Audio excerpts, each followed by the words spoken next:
Here we are, deep in the logic department of the Dreams Workshop. I've been conducting some experiments with selectors and exclusive gates.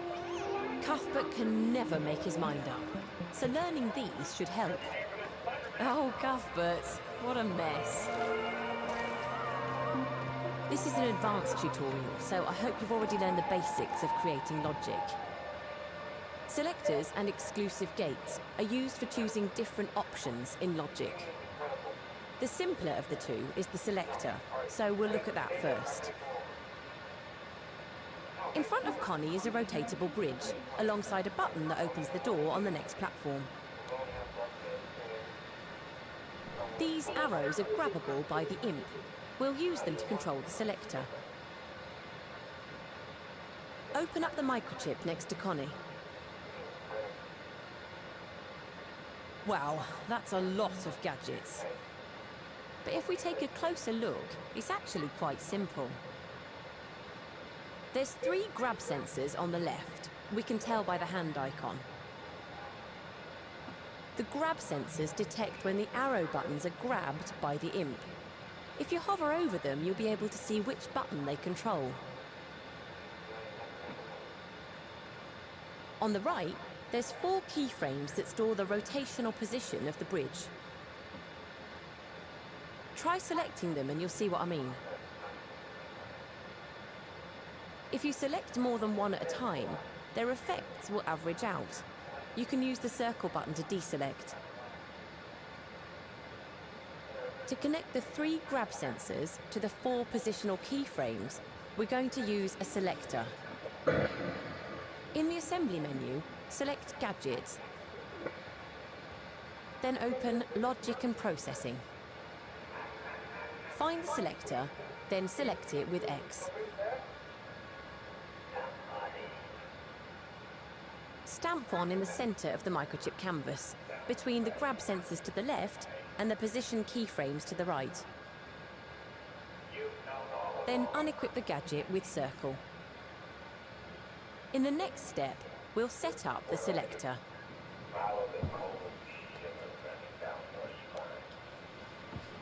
Right, let's focus on the selector. The selector uses input signals to switch between different outputs. Open its tweak menu with L1 and square. The slider sets the number of options the selector can choose from. There are 4 positions for the bridge, so increase the slider to 4. Close the tweak menu with L1 and circle.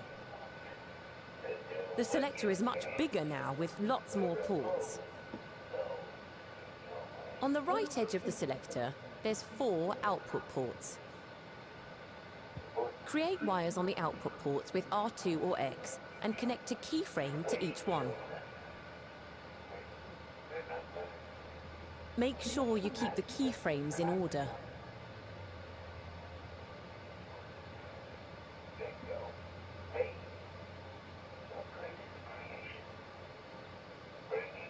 Now we have 4 outcomes for the selector to choose from. But how do we switch between them? On the bottom left of the selector, you'll find 2 input ports that don't have a letter icon. They are Move to Next output and Move to Previous output. These inputs will make the selector switch between the connected keyframes in sequence. We just need to connect them to the grab sensors for the arrow buttons. Create a wire from the grabbed output of the grab sensor that controls the right arrow. Connect it to the selector's input port for Move to Next output. If you're getting confused by all these inputs and outputs, just remember, left side of the gadget is inputs, right side is outputs. Now do the same for the left arrow grab sensor and the Move to Previous output port.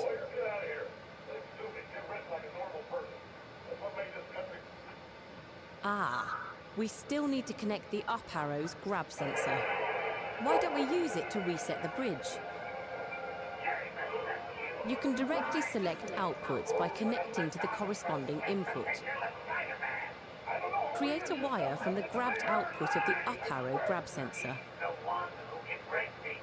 Then connect it directly to the A input on the selector. This means that if you grab the up arrow, it will return the bridge to point at the door, regardless of its current position.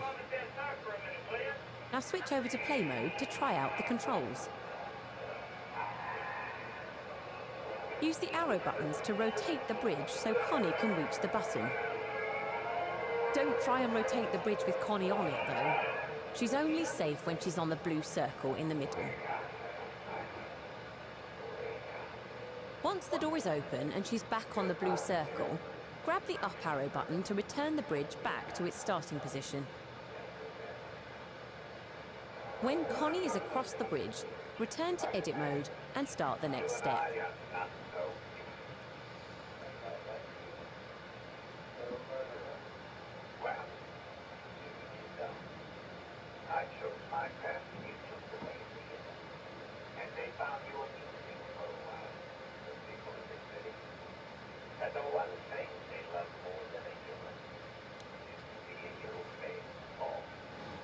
The next obstacle looks complicated, but is really just a glamorous randomizer. There are 3 trapdoors for Connie to get across. Above each trapdoor is a microchip containing some simple logic. Open up all 3 with L1 and X. Now click R3 to play time. Notice how the trigger zones detect the balls and open the trapdoors. It looks hectic. It'll be very difficult to get Connie across, if not impossible. Give it a try in play mode if you want to, but whether you manage to cross or not, it's clearly too difficult. By adding some exclusive gates to the logic, we can make this obstacle a bit fairer while still being challenging. Exclusive gate gadgets just take a signal and pass it on. But when you have more than one exclusive gate in a scene, only one of them can be active at a time. So if we add exclusive gates to the trapdoors, then only one trapdoor can be open at a time. Which means that Connie will always have a chance of getting across. Pause the scene with R3 and make sure all 3 trapdoor microchips are open. Then head into the assembly menu. The exclusive gate gadget is found in the Logic and Processing menu. Its icon looks like a garden gate. Select it with X. Stamp an exclusive gate into each of the microchips, between the trigger zone and the other gadgets.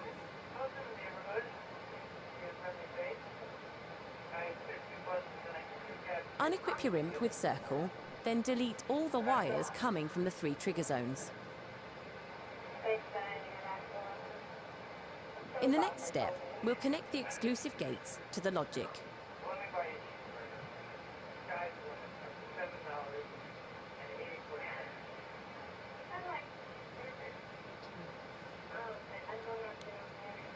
Let's take a closer look at the ports on the exclusive gate. There's a gate input and a gate output port. These ports simply pass through a signal without changing it, but only if the gate is open, and only one gate can be open at a time. Connect the detected port of the trigger zone to the gate input port of the exclusive gate. The trapdoor has 2 possible positions, open and closed, which is set by the 2 keyframes. But the closed door keyframe is connected via a NOT gate.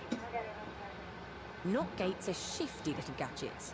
They do the opposite of what most gadgets do, because they're active when they're not receiving a signal. So when there is not a signal from the exclusive gate, the closed door keyframe gets activated. So to complete the logic, connect wires from the gate output port and plug them into the open door keyframe and the NOT gate. When the exclusive gate is sending a signal, the open door keyframe becomes active, and when it is not sending a signal, the closed door keyframe is active. Now connect up the exclusive gate the same way as in the other 2 microchips. Each exclusive gate will open only if no other gates are open already. This will stop more than one trapdoor opening at once. Click R3 to start time and see how the exclusive gates work. That should make things a bit easier for you to get Connie across to the next platform. Try it out in play mode.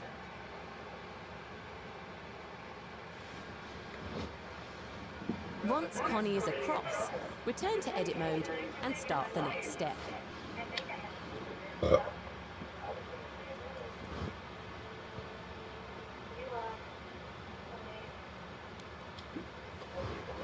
In the previous challenge, the exclusive gates were fairly simple. But did you know that you can give exclusive gates priorities? Exclusive gates with a higher priority will override ones with a lower priority. This makes the exclusive gate work like a more sophisticated selector. We're going to use exclusive gates to make a timing mechanic to lower the final bridge. Above the meter, there's a microchip. Open it up and we'll take a look at what's going on. Notice that the logic branches from the trigger zone to two different outcomes. One branch goes to a timeline, the other to a keyframe. Take a look at the timeline first. Open up the timeline canvas with L1 and X. On the top two rows of the timeline, there are keyframes that animate the meter. Select them with X to preview them. The meter is just a timing guide for the player. When the button lights up, it's time to hit square. On the bottom row, there's a keyframe to keep the bridge upright. It ends just before the square button keyframe activates. If you take a look at the controller sensor, you'll see the square button output is connected to another keyframe. This keyframe lowers the bridge, allowing Connie to cross. So to lower the bridge, you have to switch from the timeline to the bridge down keyframe. But there's a problem. Both branches of the logic go through an exclusive gate. Open up the gate's tweak menus and take a look at their priorities. The gate to the timeline has a higher priority than the gate that lowers the bridge. This means that no matter what, it will override the exclusive gate that's attached to the controller sensor and the keyframe.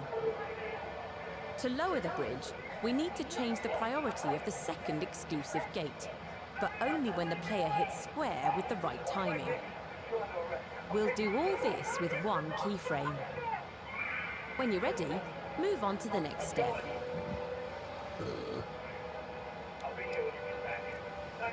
The timeline's exclusive gate has a higher priority than the one connected to the bridge down keyframe. So there's no way for the bridge down keyframe to be activated. We need to raise the priority of the second exclusive gate, but only when square is pressed with the right timing. We can achieve this by adding another keyframe that modifies the exclusive gate. Go to the animation menu and select the keyframe. Stamp one onto the third row of the timeline, immediately after the long bridge up keyframe. As soon as you place it, the keyframe will start recording. While it's recording, go into the tweak menu of the exclusive gate connected to the bridge down keyframe. Increase its priority to 12, so it's one higher than the other gate's priority. When you're done, select Stop Recording in the context menu to store the changes to the keyframe. So now we have an exclusive gate that is priority 10, but can change to be priority 12. The keyframe is very short at the moment, so hover over it and hold the up directional button until it fills up the end of the timeline. Now open the keyframe tweak menu with L1 and square. Once activated, we need the keyframe's effects to be permanent. So select the Keep Changes option in the tweak menu. Now, once the bridge is down, it'll stay put. Close the tweak menu with L1 and circle. This keyframe will be active for half a second when the meter is full. Enough time to hit square and lower the bridge. But look, there's another wire going from the square button output of the controller sensor. This wire closes the upper gate, preventing players from button mashing to cheat the timing. If you press square before you're supposed to, the exclusive gate will close briefly, causing the timeline to reset. There are some crafty players out there in the Dreamiverse, so make sure you haven't left exploits in your logic. Time to try out the scene in play mode. If anything's going awry, try following the steps again to see where you went wrong.